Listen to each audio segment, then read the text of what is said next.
कैसे हैं आप सब। वेलकम टू ईवीएस की पाठशाला। आज हम पढ़ेंगे chapter number 8, need of shelter. All living things need a place to live in. Such kind of place is called shelter. This is a home. Everyone needs a shelter. Our house is our shelter। तो बच्चों, सभी living things को रहने के लिए एक जगह चाहिए होती है और इस जगह को हम कहते हैं हमारा शेल्टर। और हमारा जो घर होता है, our house, वो हमारा शेल्टर होता है। We all live in a house, big or small. A house becomes a home by the people who live in it. A house protects us from heat, cold, rain, animals, dust, winds and thieves. Our house keeps us safe and comfortable। तो बच्चों, जो हमारा shelter यानी हमारा घर होता है, ये बिग हो सकता है या फिर स्मॉल भी हो सकता है। और बच्चों, ये जो हमारा घर होता है, ये हमें कई सारी चीजों से प्रोटेक्ट करता है। जैसे ये हमें हीट, गर्मी, cold, rain, animals, dust, winds और इवन थीफ से भी प्रोटेक्ट करके रखता है। बच्चों, जब हम इस हाउस में अपने फैमिली मेंबर्स के साथ रहते हैं तो ये बन जाता है हमारा होम। अब हम पढ़ते हैं काइंड्स ऑफ हाउसेस, यानी हाउसेस के कितने काइंड्स होते हैं। Early man lived in caves and under trees. After many years, he learned to make house of wood, mud and straw. Such house is called hut. Even today, we can find huts in villages. They are also called kacha houses because storm and rain can damage them easily। तो बच्चों, जो early man होते थे, ये अधिकतर caves या फिर trees के नीचे रहते थे। धीरे धीरे इस अर्ली मैन ने कुछ सामान की हेल्प से एक घर बनाना सीखा। ये सामान क्या क्या थे? With the help of would यानी लकड़ी, मड और स्ट्रॉ होती है बच्चों, जो पेड़ की छोटी छोटी तिनके होते हैं। इसकी हेल्प से उसने एक छोटा सा घर बनाया जिसे कहते हैं हट। आज भी हम विलेजेस में इन हट को देख सकते हैं और ये हट जो होती हैं, इन्हें हम कहते हैं कच्चा हाउस। अब हम इन्हें कच्चा हाउस क्यों कहते हैं? क्योंकि जो भी स्टॉर्म या रेन होते हैं वो इन कच्चा हाउस को इजीली डिस्ट्रॉय कर देते हैं, इसीलिए ऐसे हाउसेस को कच्चा हाउस कहा जाता है। Slowly men started using bricks, sand, cement, wood and iron to build a stronger house. These houses are called pakka houses. They are not affected by strong winds and rains। तो बच्चों, धीरे धीरे man ने इसके आगे और evolution करी। उन्होंने ब्रिक्स यानी ईंटों को, सैंड, सीमेंट, वुड और स्ट्रॉन्ग आयरन को यूज करके एक स्ट्रॉन्ग हाउस बनाया। और इस हाउस को क्या कहा जाता है? वी कॉल देम एज पक्का हाउसेस। इन्हें हम पक्का क्यों कहते हैं? क्योंकि जो स्ट्रॉन्ग विंड्स होती हैं, स्टॉर्म्स होते हैं और रेन जैसे बारिश वगैरह, उससे हमारे ये पक्का हाउसेस अफेक्ट नहीं होते हैं और ये बिल्कुल सही रहते हैं, इसलिए इन हाउसेस को कहा जाता है पक्का house. There are different types of पक्का houses like bungalows, flats and apartments। तो बच्चों, ये जो पक्का हाउस होते हैं ये अलग अलग काइंड्स के होते हैं। जैसे ये है बंगलो। जब हम एक बड़े से घर में रहते हैं जिसमें आगे एक बड़ा सा लॉन होता है, उसे कहते हैं बंगलो। और ये होते हैं अपार्टमेंट्स या मल्टी स्टोरी बिल्डिंग्स। इनमें फ्लैट्स होते हैं और एक घर दूसरे घर के ऊपर बना होता है। बच्चों, इस तरीके के घर होते हैं हमारे पक्का house. People live in various kinds of houses because of several reasons. The amount of money available to build the house, the materials available to build the house, the climate of the place। तो बच्चों, सभी लोग अलग अलग kinds of houses में रहते हैं और इसके क्या क्या रीजंस होते हैं कि उनके पास हाउस बनाने के लिए कितने पैसे हैं, कितना मनी अवेलेबल है। अगर हमारे पास खूब सारा पैसा होता है तो हम एक अच्छा सा बंगलो बनाते हैं, लेकिन हमारे पास अगर लिमिटेड अमाउंट ऑफ मनी होता है तो हम अपार्टमेंट्स या फ्लैट्स में रहते हैं या फिर एक छोटे हाउस में रहते हैं। सेकंड होता है कि हाउस बनाने के लिए कौन कौन से मटेरियल्स हमारे पास अवेलेबल हैं।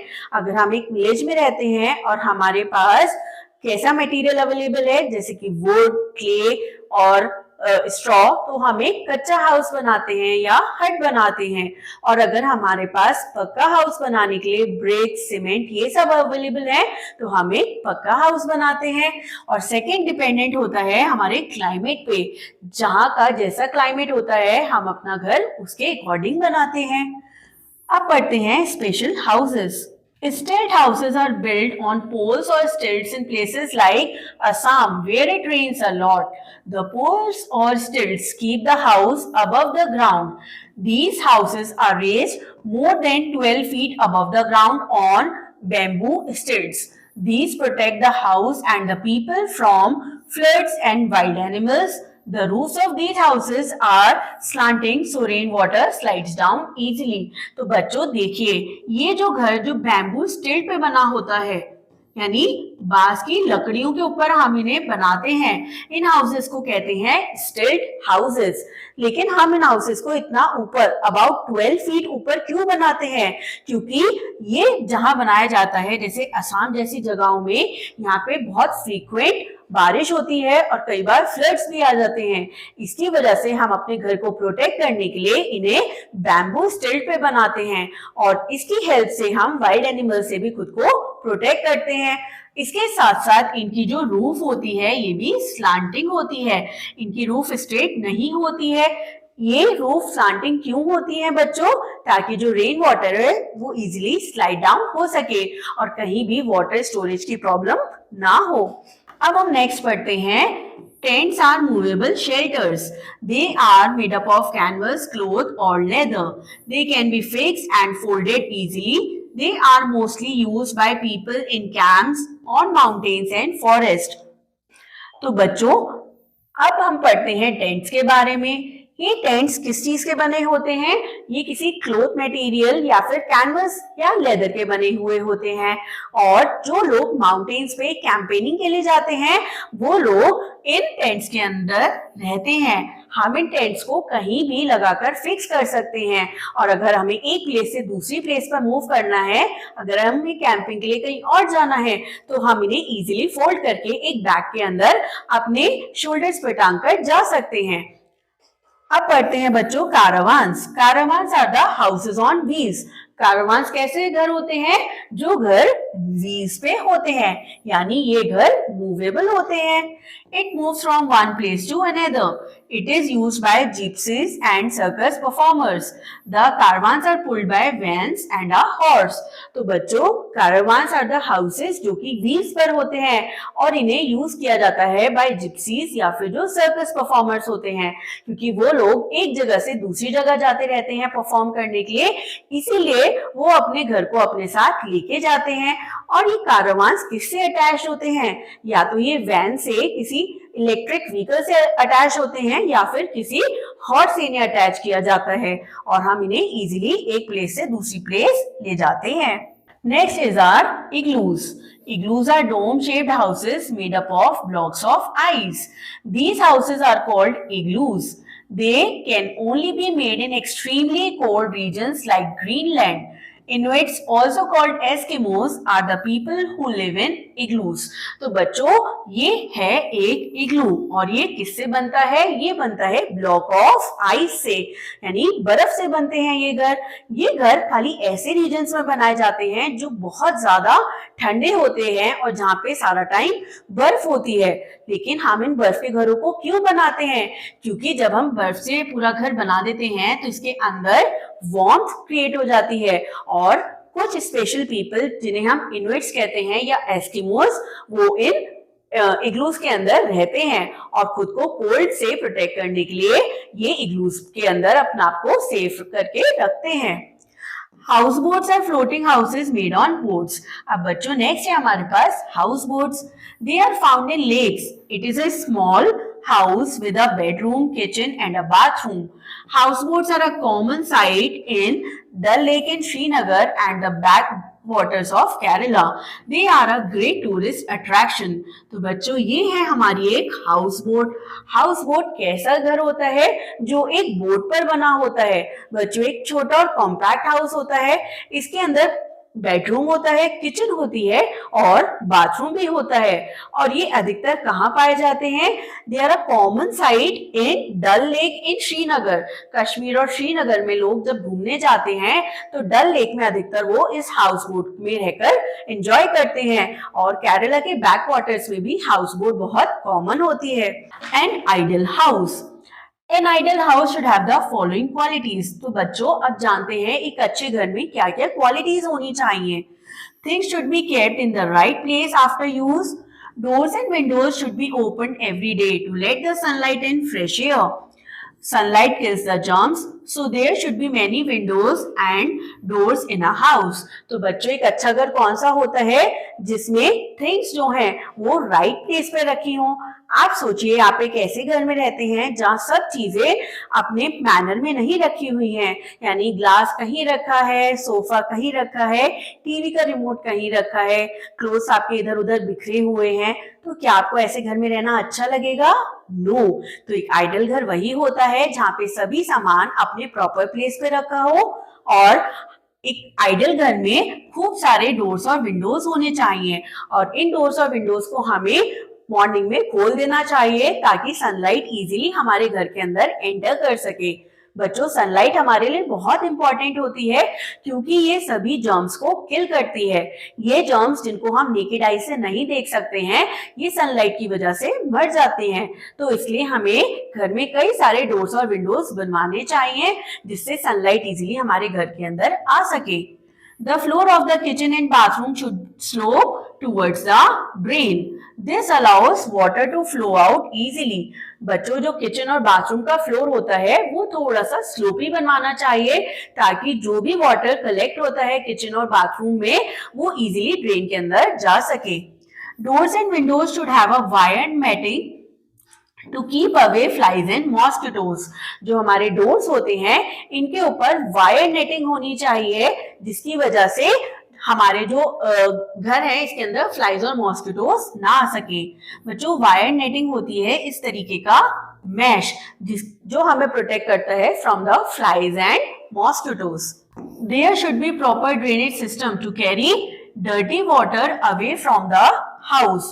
Mosquitoes breed in uncovered drain and spread diseases like malaria and dengue. So kitchen and bathroom drains must be covered.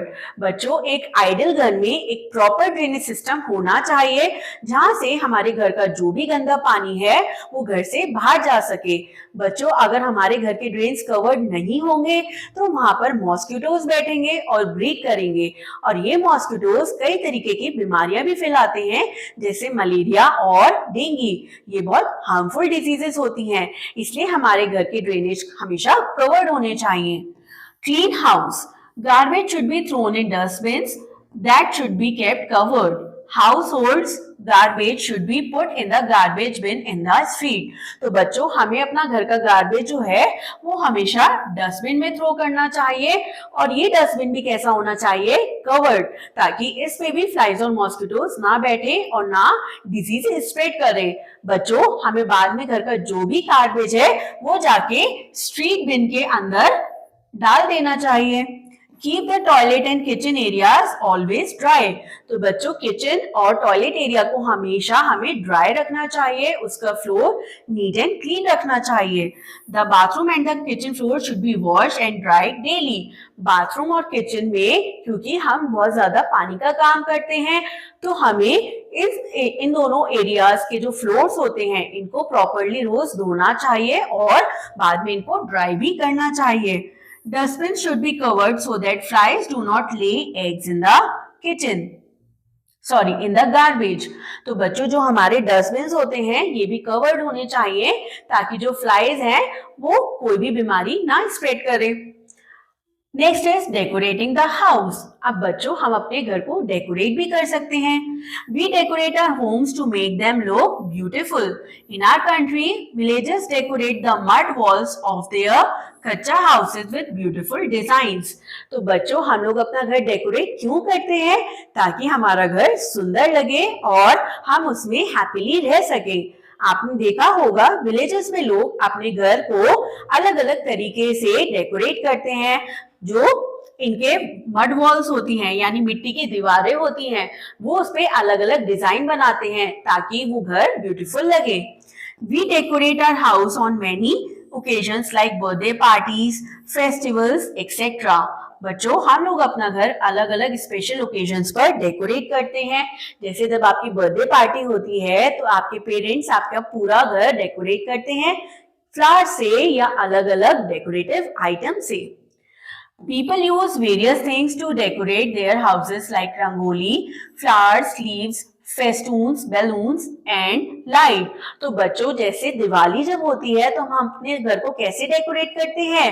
We decorate them with the help of lights, flowers, balloons। तो अलग अलग occasions पे हम अपने घर को अलग अलग डेकोरेटिव आइटम से डेकोरेट कर सकते हैं।